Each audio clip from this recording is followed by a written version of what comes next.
Hello. Welcome back to some Dark Cloud 2. I have been playing a lot of Monster Hunter Wilds lately, and I think that's impacted my ability to do anything else at all. I'm building in a break today because I'm doing some D&D. I'm running a session. I committed to it, and it's not too tough to do because I've been running this one campaign for something like 3 years, coming up on 3-4 years.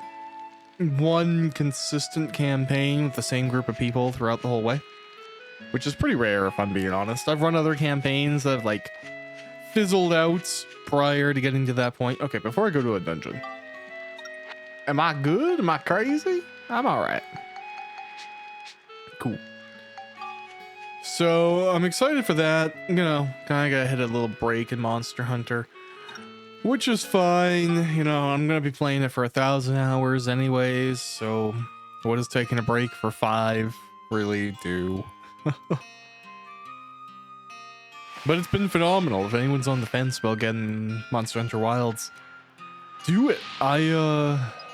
White Seal. Ow. I mean, that actually sucks. That will be very tough. Did I repair the ride pod? Okay. Because that's going to be essential. I might just ride pod this whole thing. And I don't walk around with it because it drains my fuel. I don't know if anyone has been like, why does he keep on, like, why doesn't he use it for more than shooting? That's why. Yeah, so Wilds, fantastic. Tremendous game. Highly recommend it. I mean, I've been playing Monster Hunter since it launched in North America on the PS2. I played the very first one, and I enjoyed the hell out of it.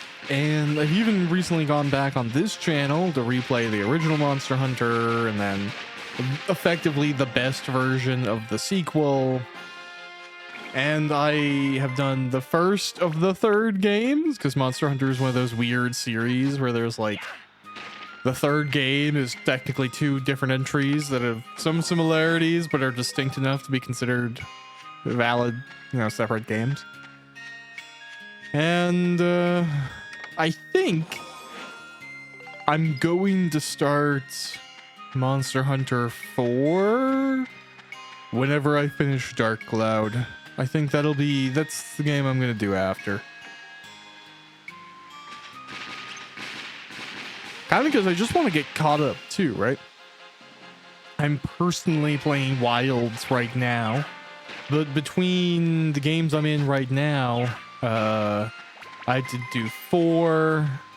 I don't know if I'm going to do Generations or Double Cross, because they're kind of like, they're games that, while they have like a cool, unique mechanic in them, those games are effectively like, oh, hey, people who love the series but haven't played all the originals in a really long time, here's a way to go through and explore all of those original games.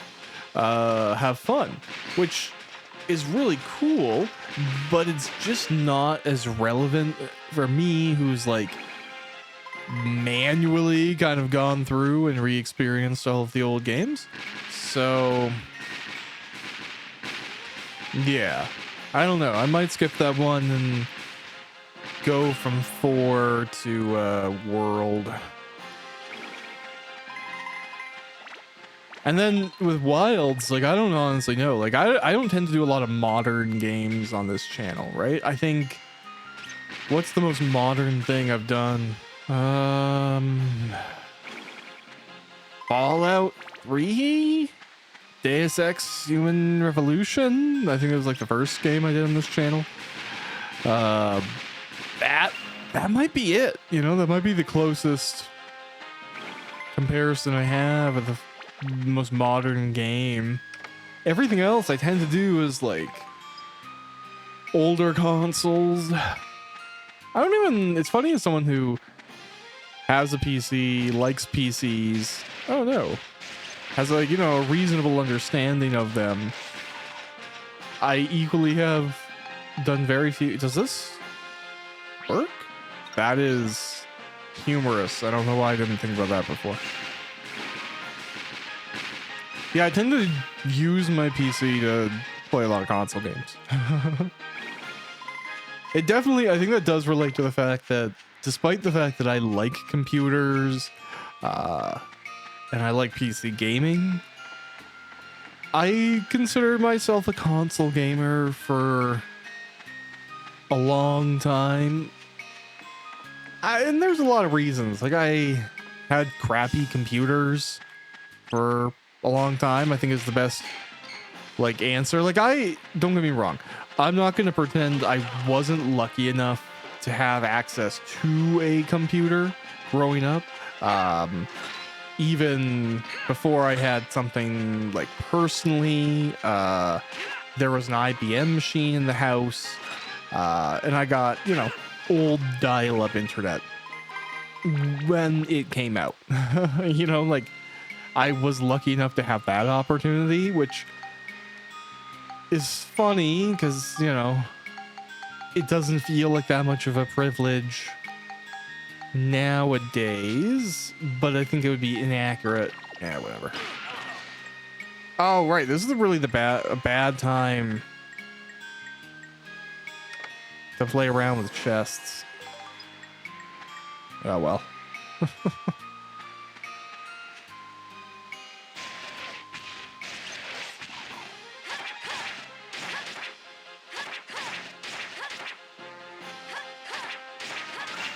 Cool.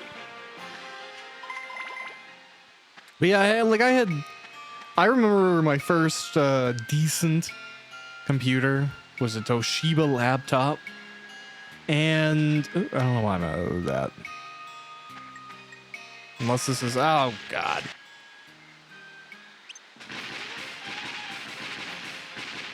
Cool. Yeah. It was a Toshiba laptop, and I could, if I was really being mean to it, get it to run a modded version of Skyrim that included a bunch of performance patches, but was equally bogged down by unreasonable amounts of mods. There was an Acer before that. I hope this doesn't kill me, but we'll see. We'll see. Hello. Cool. Okay, so I had an Acer computer, and I don't recommend Acer computers nowadays. I am one of those people that actually still likes Asus computers and their parts, mainly because, you know, despite what some YouTubers may have issues with, the quality of Japanese capacitors is by and far above the average, and they have pretty good products.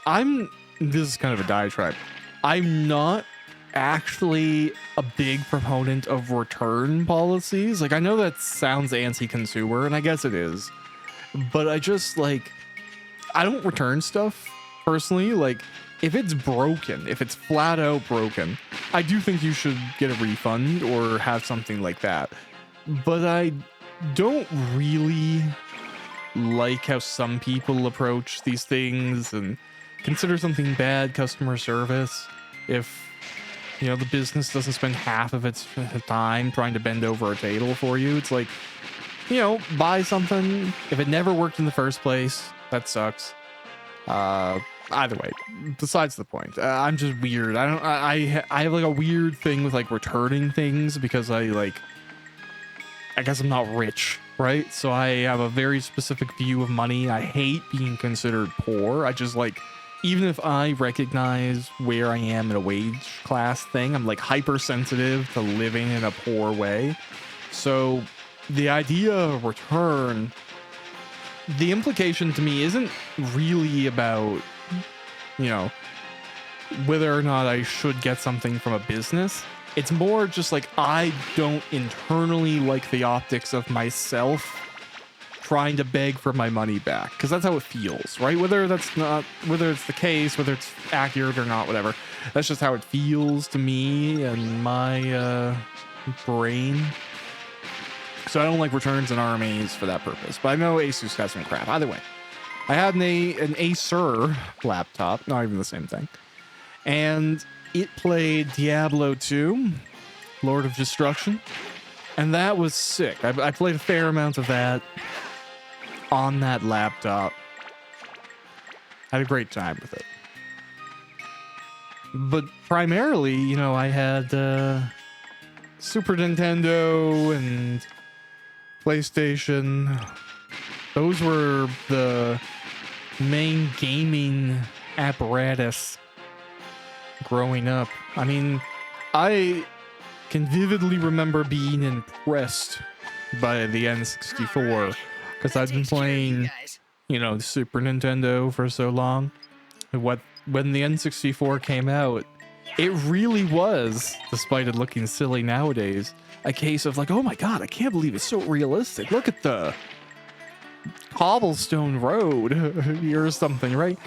And it wasn't to today's standards all that impressive, but at the time it really was. It was like, oh my god, it's 3D and it's like not laggy as crap. Like it's actually functional. Like I think that was one of the things that free 3D gaming misunderstood about 3D gaming is like there's that fear that it wasn't going to be interactable or be overly cumbersome or wouldn't like feel like a new game. Maybe it's just me.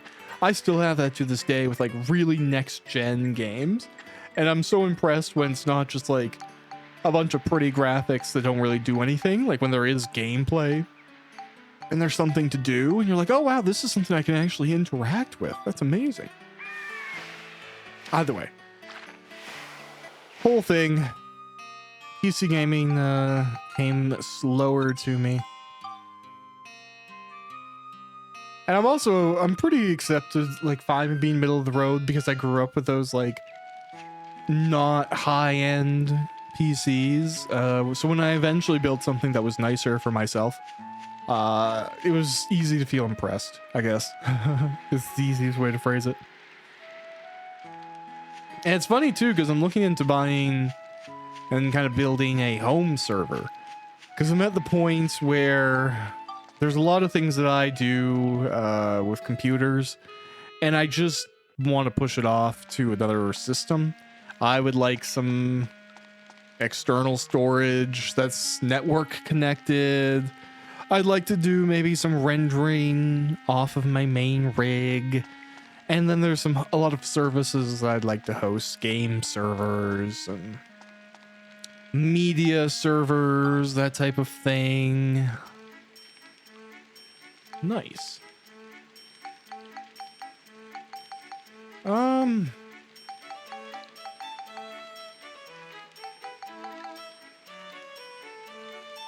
Okay, I'm just gonna make sure that if I get the improved core, it's not something I already have.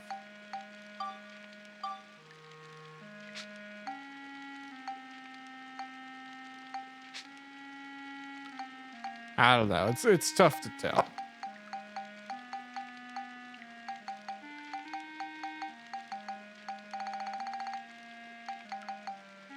Okay. Yeah, I have a core.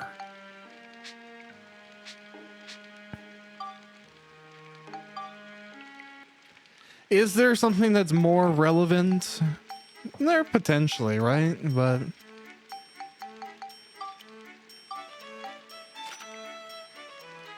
oh, okay, I get how it's going here. Cool. I probably don't even need to do anything. Hey, yeah, I just have it now. Nice. Okay, cool. That's fine by me.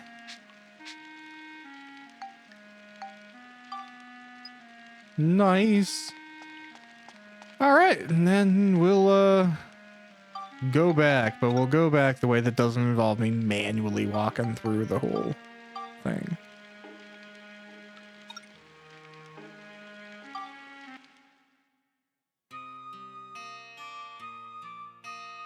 Yeah, don't get me wrong, I recognize that I'm getting geostones to go and build the town, but I kind of just don't really want to mess with anything until I have all of the parts. And then I can kind of just go in and deal with it after the fact.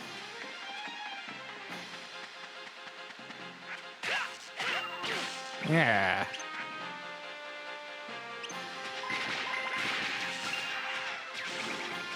You know, I don't even mind going through and just doing a ride pod run. I might mainly do that this episode.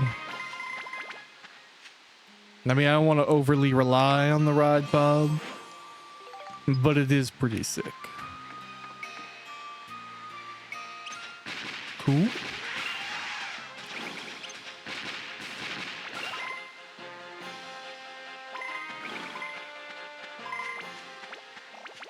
Man, all right. I'm really hoping that because, like, I am recording this video the same day that it's going out, that I get to tonight run the D&D session that I'm, like, kind of excited for, because I won't spoil anything in case anyone that is in my session just happens to watch this. I don't know if they do, maybe. But you know. Oh, less health. Do I have bread? Sweet. I do. All right. But there is a story event that has been kind of like long coming in the campaign, and I'm excited to get to the point where like we can approach that, because we're in the 5th act of the campaign, and each act, with the exception of the introduction, has effectively been like a character focused arc. You know, incorporates elements of the character backstory, and is, you know, each character kind of gets a chance to take a lead. This one has been a long time coming, and the act has been very passive so far. There's kind of like a pseudo dungeon and a little bit of a boss fight in the middle, and that was fun, but it was actually much more an element of just the flavor of exploration, right? Like the main plot line and ultimately where the act is going to go hasn't really gotten there yet. We're like so close, and it's not going to be like, it's fun because it's setting things up where it's been like peaceful for so long in the campaign. Like nothing's gone wrong. There's been hints of something happening. Like when the characters in this campaign return to one of the party members' island as part of him kind of finishing up a quest line to retrieve an item throughout the campaign, he's finally coming back with this item. And he's starting to have dreams, it seems like, on the approach to the island as he's intentionally traveling back. And in every single one of these dreams, there's like a clicking. And it kind of emanates near the end of the dream, usually when something odd or ominous is happening. And they were kind of thinking, okay, this is something, it's related to the item I have to bring back. It's the thing we're trying to fix. It's the active, like, recent issue, right? But then they get a bit of history that indicates when another hero from long ago left and came back to the island. When they came back, they reported, for a few days, reporting the same sort of thing. They heard a clicking. And it took them a while for them to stop hearing it. And that was like hundreds of years ago. So whatever it is, even though it seems to be the cause of the current concern, or it's what somebody is concerned about, it may well have been in place for a long time. So these dreams, they can't be of something that's new or just starting to happen, because it's already been happening for a while. So they've kind of got like little tidbits of something like that. But the big reveal of what all that means, how it's going to interact with the campaign itself, you know, the relevance of all that. It's maybe this evening session will reveal it, so we'll see. I hope so.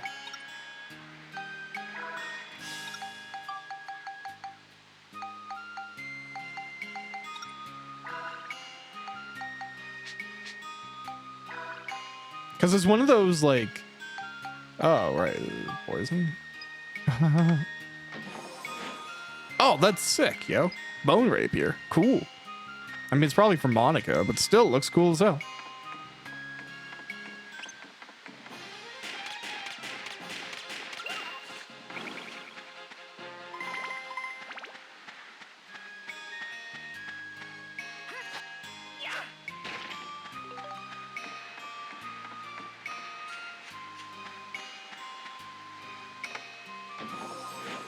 Oh, nice. More bread.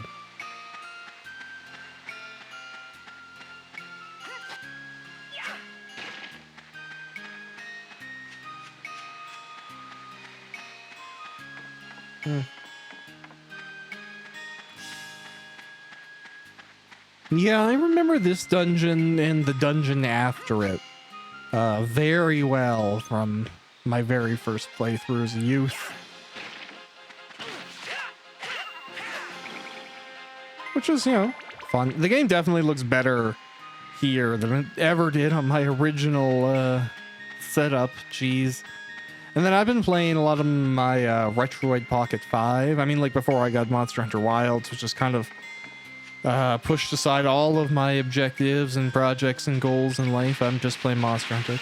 But before that and after, of course, yeah, I've been playing on the Retroid Pocket 5, which has this beautiful like OLED screen, and it's reasonably powerful for a little portable device. So, you know, you can do a little bit of upscaling on your emulators, and if you understand the settings, you can usually get pretty good performance. And geez, some of the old games, man, it's such a shame the hardware of the time wasn't of an acceptable quality, because, you know, the visual designers and developers and engineers at the time were creating such beautiful 3D assets, and sometimes you just straight up couldn't display them. Like, it's really sad when you can do it now and you go like, oh man, this is what they were actually trying to show everyone. God, it looks so much better.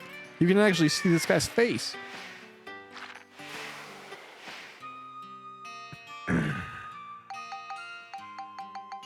Aight, 2 paths. I'll save again, and then, yeah, we're just gonna keep on going.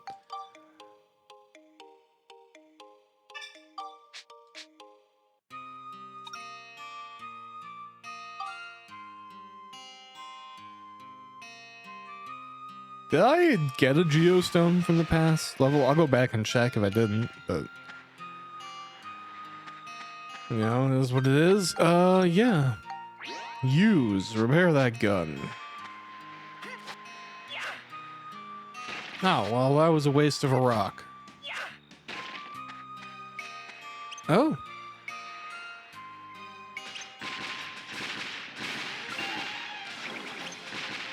Well, I'm just gonna go ahead and ride pod my way to success here.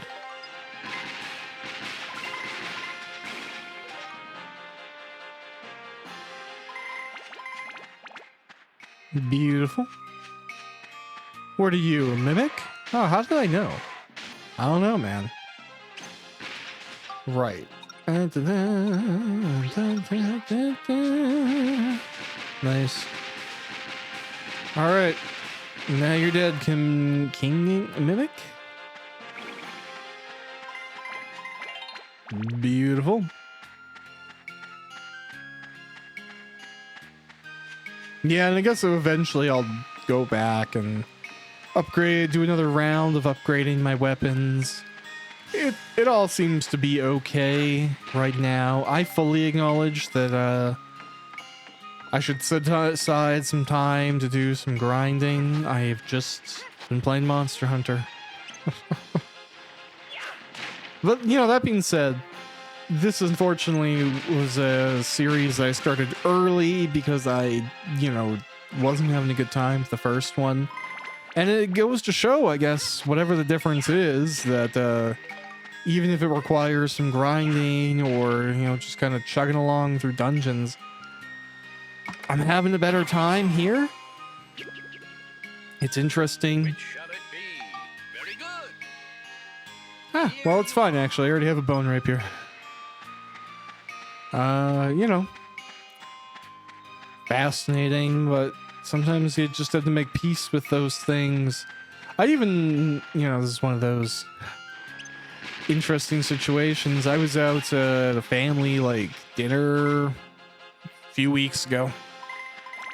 And I have some cousins, I guess they are, who are really, really well traveled, right?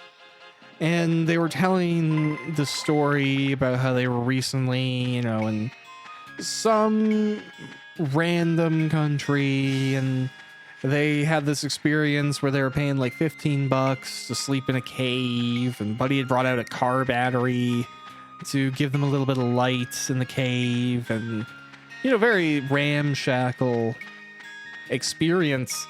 And then, you know, we were just chatting, and I kind of mentioned that, like, I want to travel as much as they do, but I don't, actually.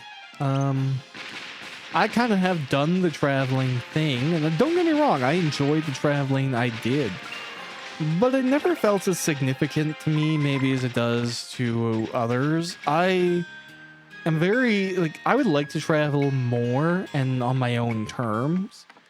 But even when I do, I think I'm going to be very objective oriented. You know, like, I want to try this restaurant. I want to have this thing. I want to go to this store. I don't get as much out of, like, meandering about just because you happen to be in another country. You know, it's just like, I don't know. If something's only interesting because you're in a foreign country, like, does that really mean the thing you're doing is all that significant, or is it just like done up some way? I don't know. I'm cynical, but in my travels, the things I enjoyed the most were, like, you know, doing an intentional hike that other locals would enjoy and actually want to participate in their country, right? Not just like some random touristy crap that is fun because you're a tourist. I want to enjoy the country that I'm in the way that the people who live in and love that country enjoy it. Like, here's the thing. Okay, well, I was just about to reveal way too much about where I'm at. I am in a very hick place, we'll say. I would not call myself a very hick person.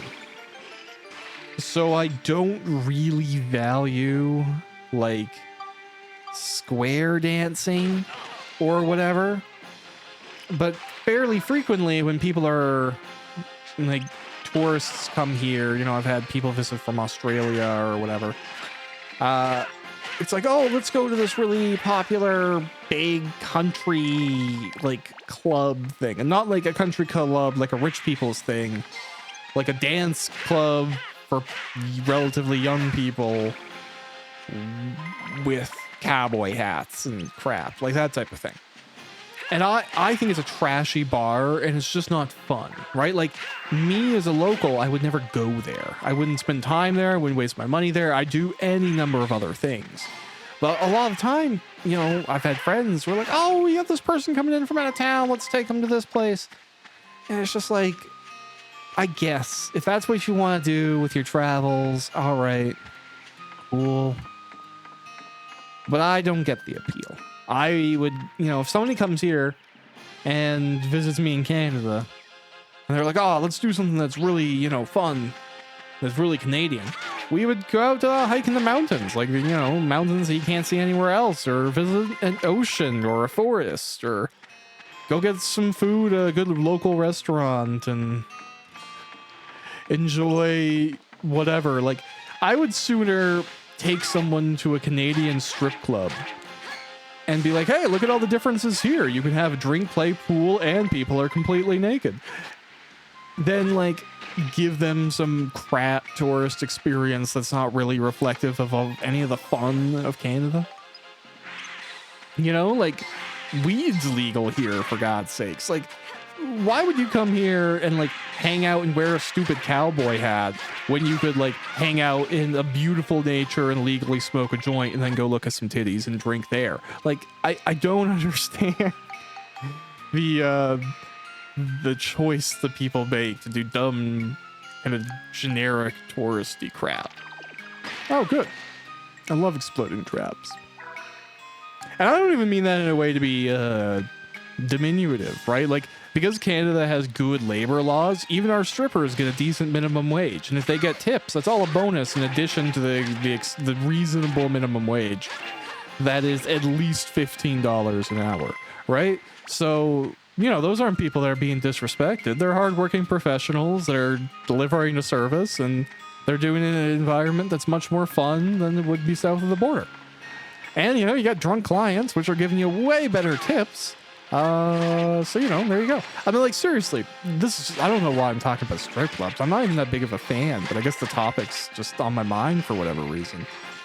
If you were to go to Montreal, right?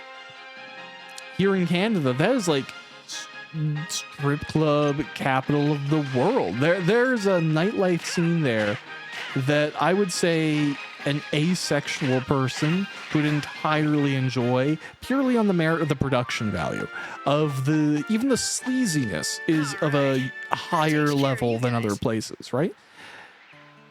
Why anyone would like want to go stand at the top of some dumb tower compared to having a legitimately unique Canadian experience is beyond me. But whatever. Some people are ashamed to talk about strip clubs. I don't get it, man. People are so weird about all that stuff. It's just like everyone is secretly some Puritan that came out of the 6th century, and it's just like, bro, come on, don't pretend you're like actually living by these tenets. You know, you have fabrics of different colors and cloths on your body, and you're not living in prayer. You're probably forsaking a dozen classical and traditional rules. Like, drop the weird Puritan thing.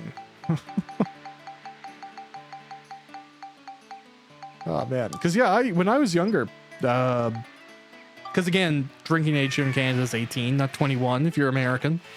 So when you're 18, you can start going to strip clubs and stuff like that. And if you're a young dude, you will. But it's not always because of the obvious nudity.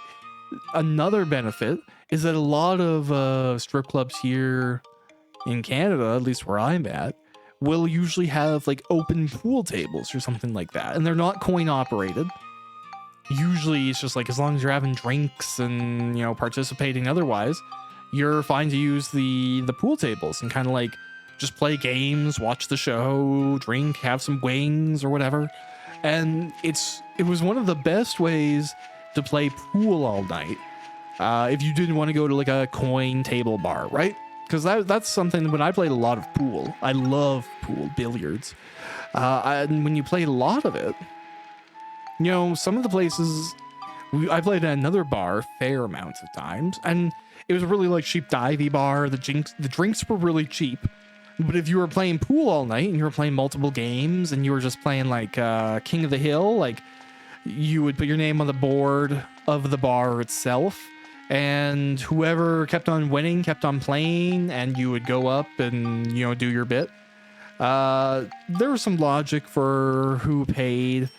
Some nights it was, if you won, you didn't pay. Winner was free. Challenger had to pay. And that meant you always had to have some coins in your pocket. And it was like a pretty fair community scene. So I don't think anyone was too upset about that. I had games paid for me. I paid for people's games. No one made a fuss of it. But, you know, what you didn't pay in drinks, you paid in pool fees. So if you went to the strip club and you didn't have to pay for pool games, you could just pay for food and drinks, right? Which means you could have more food or more drinks. So that was naturally the way to go. Like, I actually remember one night, me and my buddy drank an obnoxious amount because we'd had sushi before. And then we went to the strip club to play pool, and we were there until it closed. And we were drinking like doubles all night. We looked at our drink bill, and it was something like $200-300, which was a significant amount of money for two young guys, right?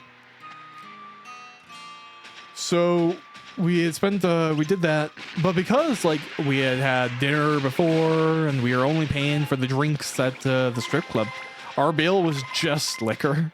We didn't have to pay for anything else. We didn't pay for the tables.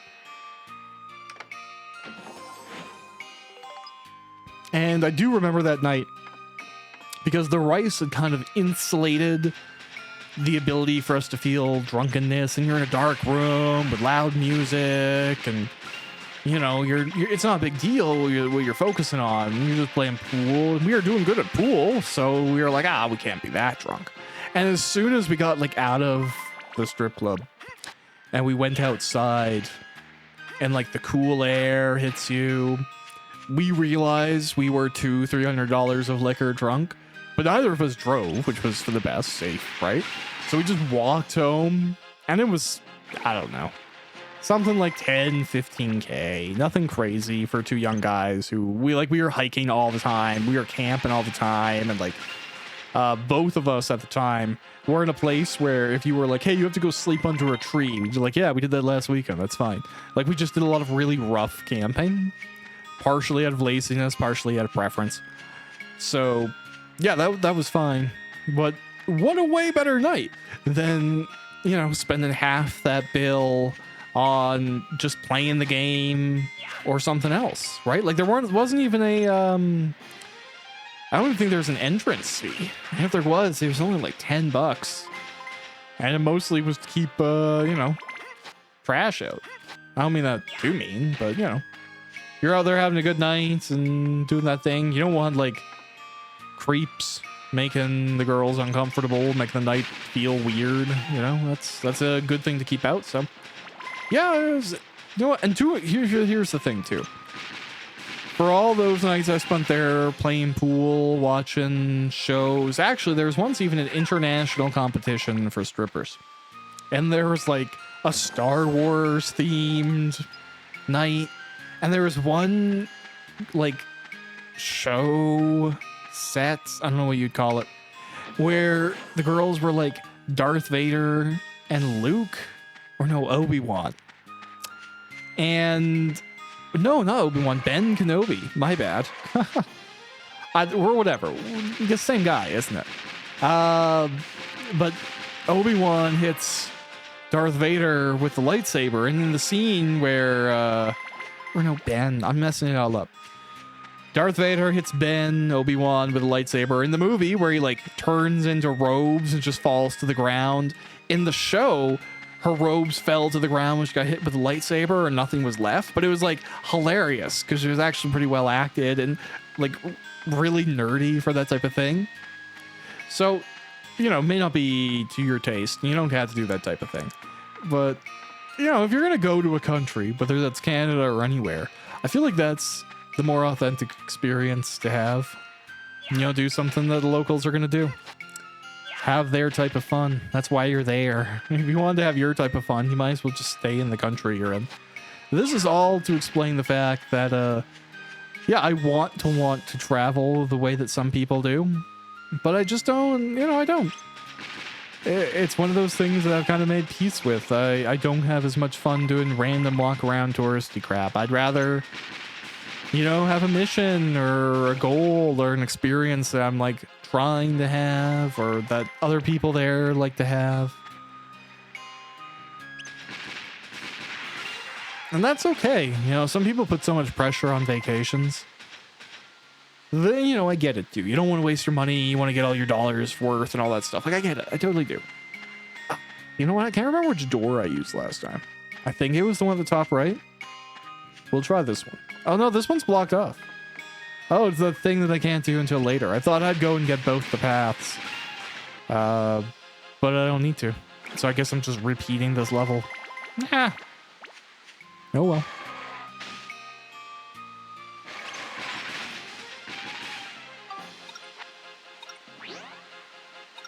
I guess it's not that bad because experience and money.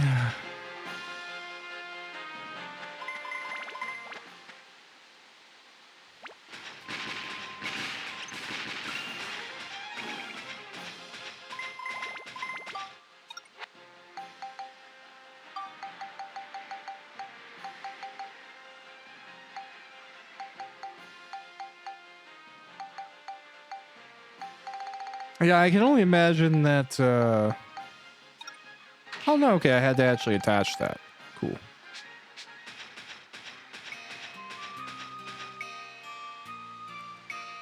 And yeah, this is... Cool, that's fine. I'll mess with that. No, I don't know why I did that. At a later point in history.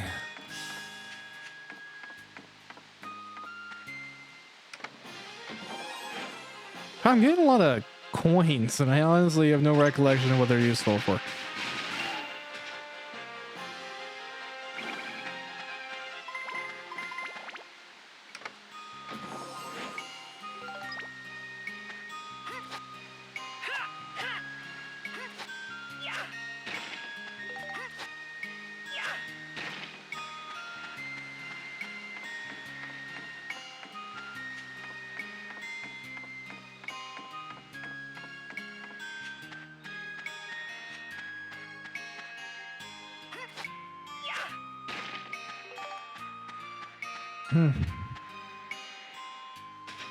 Well, here, I can, I'll use one of these ride pod fuels. So that I can take this one. My dog is having a dream behind me, and it's kind of cute.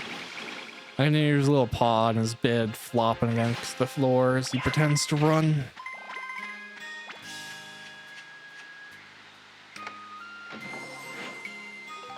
Man, I'm just getting so much stuff. This is excellent.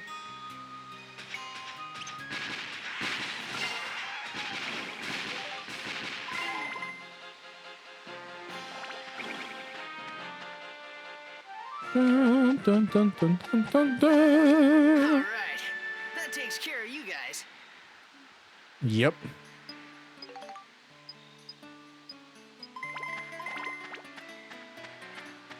Nice. Well, again, it's really no issue to grind a little bit. It's all part of the process of actually playing and beating the game, so that's fine by me.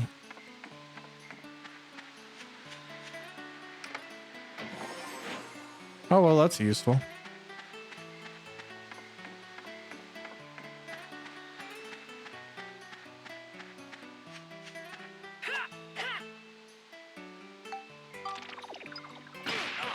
Yeah, well, whatever.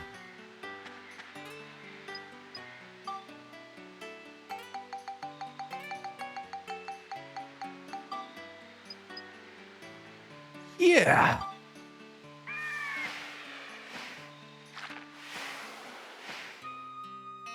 Okay. We'll save once more.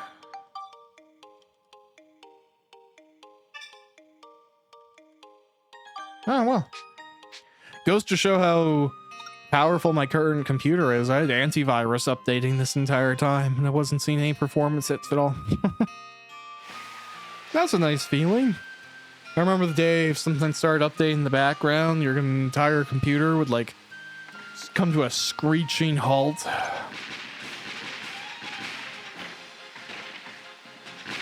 Oh, can I kick these as a robot? That's funny.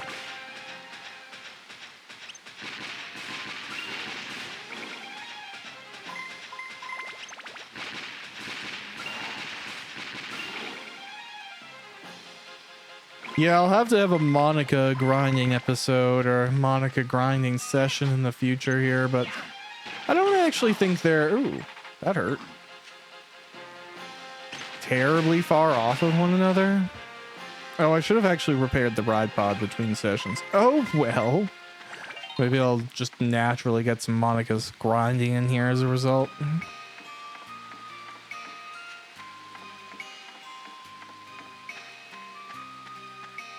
Oh, 3 chests. I'm sure all of these are perfectly safe. Didn't even get through the sentence, Mimic.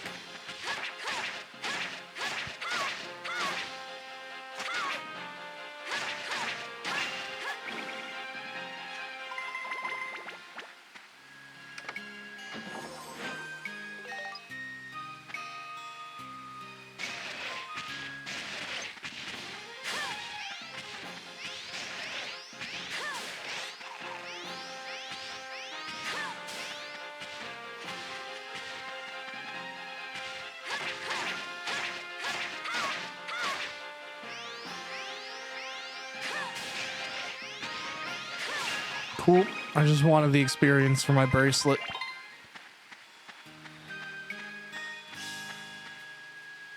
And it looked like Max needed this heal up here more, so... Boop.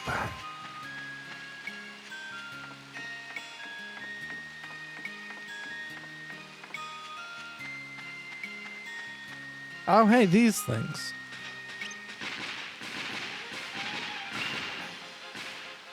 Thing, I have so little love for you. You're just gonna get blapped with my ride pod.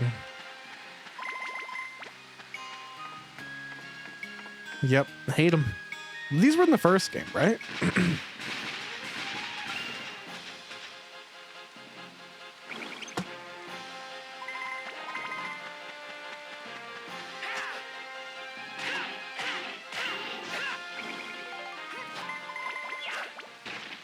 Okay. Yeah, something I've always kind of been curious about. Maybe I'll look into it after this. But, like, why is it that Japanese games, and I guess by extension, Japanese developers, what's the love of the dungeon crawler, right? Like, you see that the similar structure iterated through a lot of different titles across a lot of different series. You even see it, you know, poke its head up in big popular series like Pokemon. You know, you have Mystery Dungeon, and it has that very classical approach to dungeon crawling. We have here, you know, the same sort of randomized map and going through. Why is it that, like, that idea or concept stuck so deeply in the kind of like Japanese gaming culture? Because you still see it to this day, right? Like, the PS2 had a lot of games that kind of suffered from crazy, endless, ridiculous dungeon maps. Or even like, okay, my wife is playing Harvest Moon DS right now, which if you've never played it, is a Harvest Moon game that looks like Friends of Mineral Town, but has the content of A Wonderful Life and then a lot of features mixed in between. So it's a very unique game, but it has one floor of the mine, which is effectively like a kind of lame traditional dungeon. And one floor has like 67,000 levels to it. Or one mine has some like 60,000 levels to it. Not 6,000, which would still be ridiculous. 60,000. Why? Why is that not something that, like, I've seen it before, right? It's not unique. I've seen this in tons of like Japanese dungeon crawlers. Ridiculous floor levels and just stuff that to me would be considered bad or lazy or, you know, overly repetitive game design. But it seems to be reflected in a lot of titles. I'm just so curious about it. More than anything. More than any, like, critique. I'm just curious. No, I'll look into it maybe. I gotta figure it out. I've long thought it would be fun, because I'm a big fan of the series in general, to go through all of the Final Fantasy games on this channel. But I had like an idea of doing them in order of least to most technologically advanced. But that's actually a very difficult thing to do with Final Fantasy. Because there tends to be a lot of like hidden technology in the games. Or it isn't there until like you get to the end of the game. Like, you know, spoilers for the very first Final Fantasy. But you get to go far enough, and I'm pretty sure there's like a straight up robot city, right?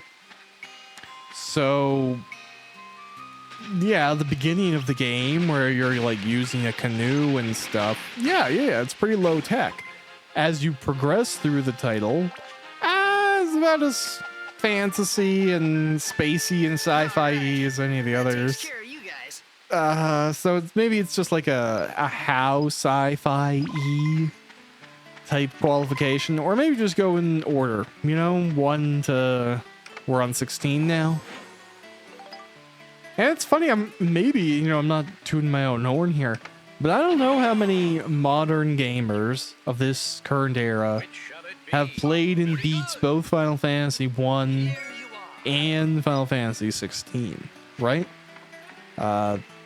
They're kind of different appeal groups, but I just like Final Fantasy, so. Wow, yeah, I have a few weapons here. I'm just building stuff up. I guess I have some tuna fish as weapons. Da, da, da, da, da.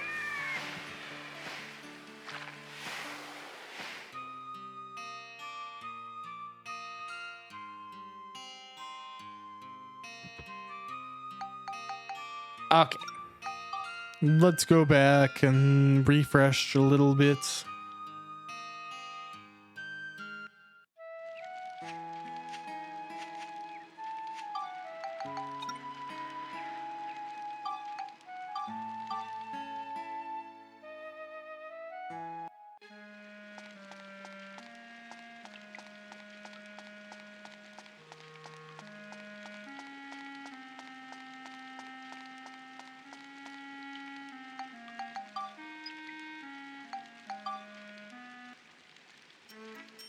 So can I just like keep on buying these and adding them on? That's pretty cool if so.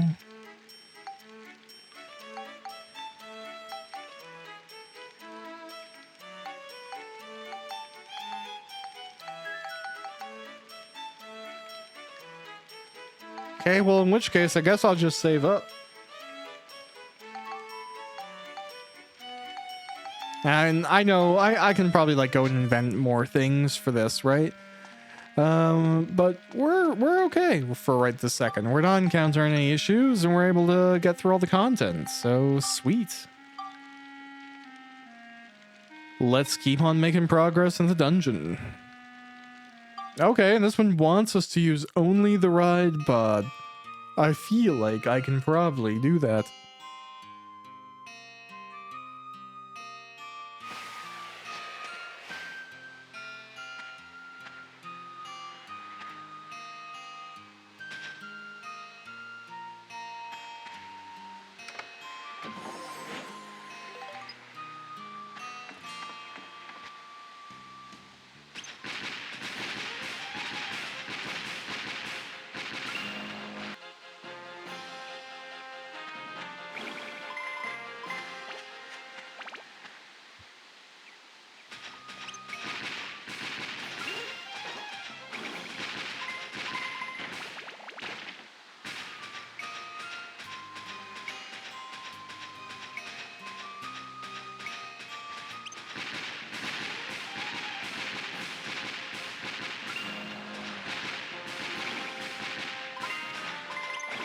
Oh, a dragon.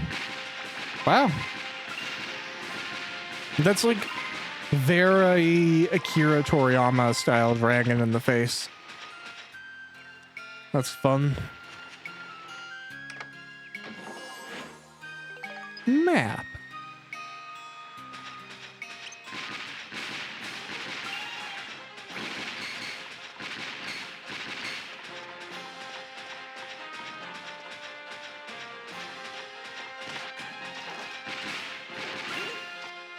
Okay.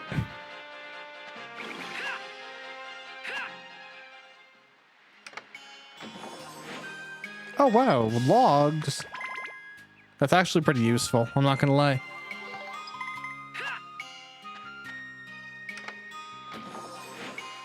Okay, red paint. I haven't really used the paint. Maybe that makes me a bad person.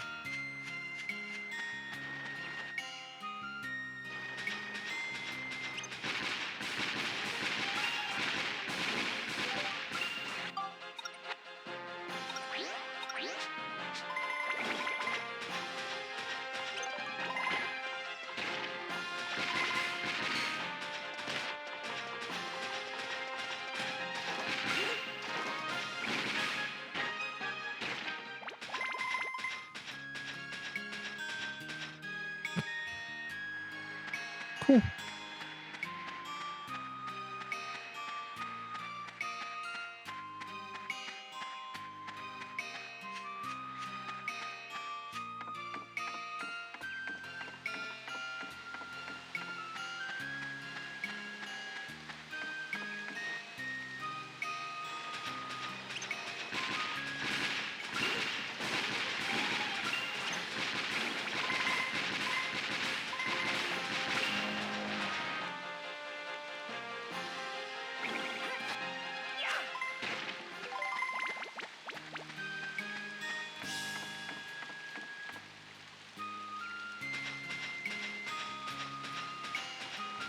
Yeah, maybe I'll get those skate leg things.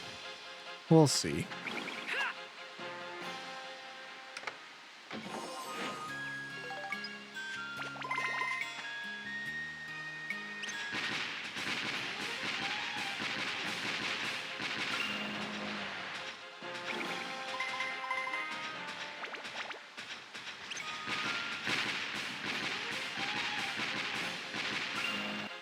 God, I love the ride pod. Hey, get out of combat mode. Let me open this chest. Wow, more lightning. That's cool. It's always nice to get stuff. More bread. That's awesome. Because I clearly need it.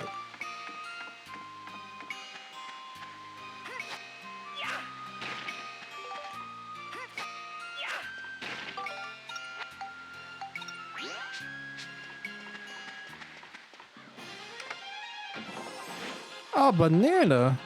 A mellow one at that.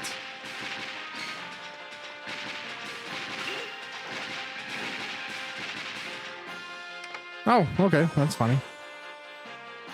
Nothing.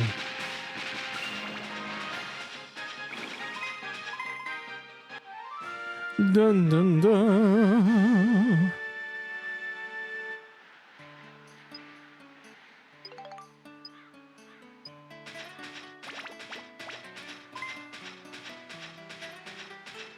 Nice. Love medals.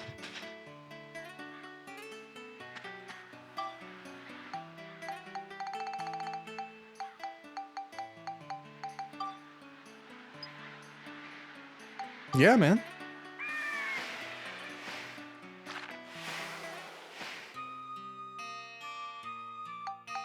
Okay. So that looks pretty good for now. I'm just going to take a second here. Yeah, we have 16 points. So we can do some more lightning on this guy.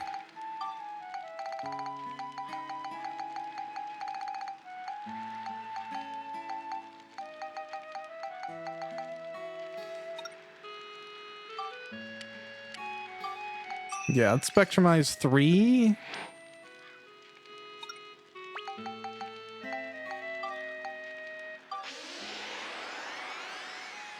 We'll see how that does. Yeah, we still need more lightning, which is fine.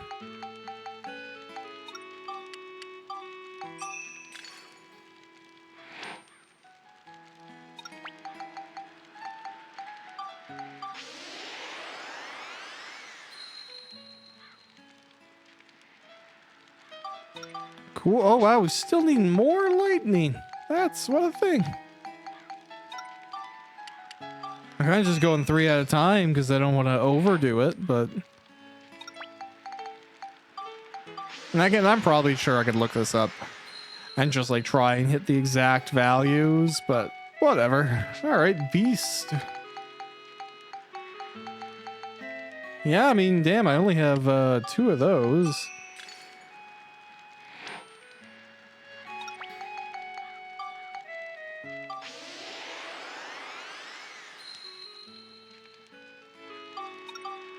And then scale.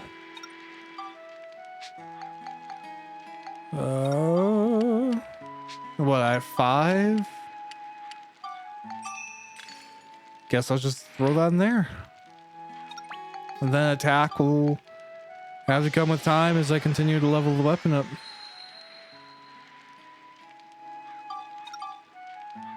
Yeah, that's life. Okay. This thing needs more scale as well, so...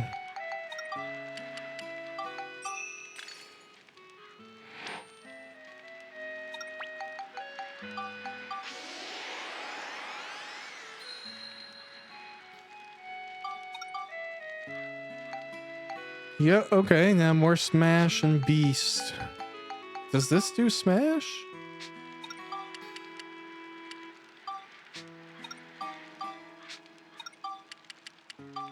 Oh my god.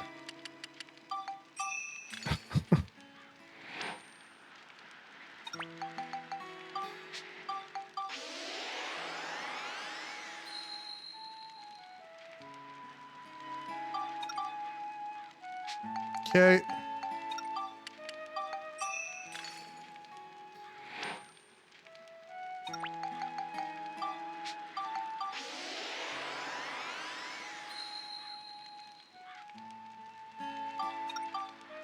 Well, now it just needs beast there, which is good. That's something. And I'm sure I could like spectrumize something else for beast. Right? Like leather. Yeah. If we need B, I'm sure there's other items that might be better.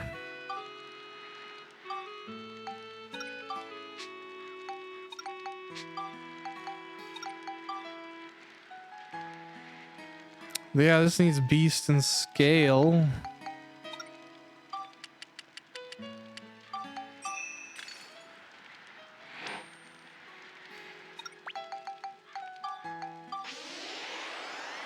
Unless was I doing the wrong thing? Did I just throw some stuff in there that I didn't need?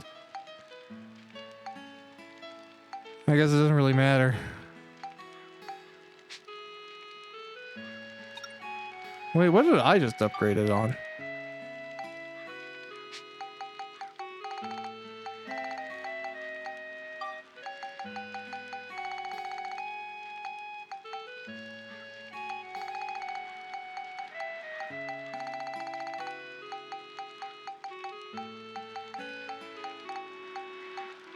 Huh. Yeah, I don't know why I just blanked on whatever I just did.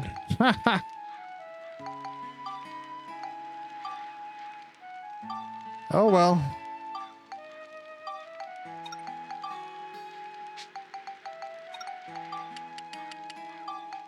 Oh, it's durable. That's why I did the wrong. I'm dumb.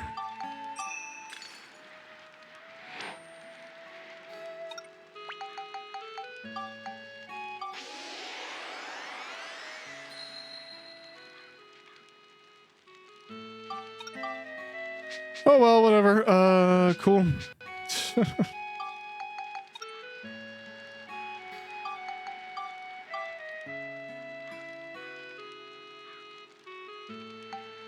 Oh no, I picked the wrong item. Sweet.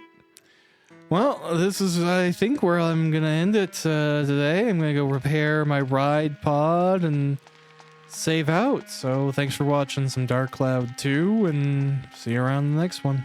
Bye.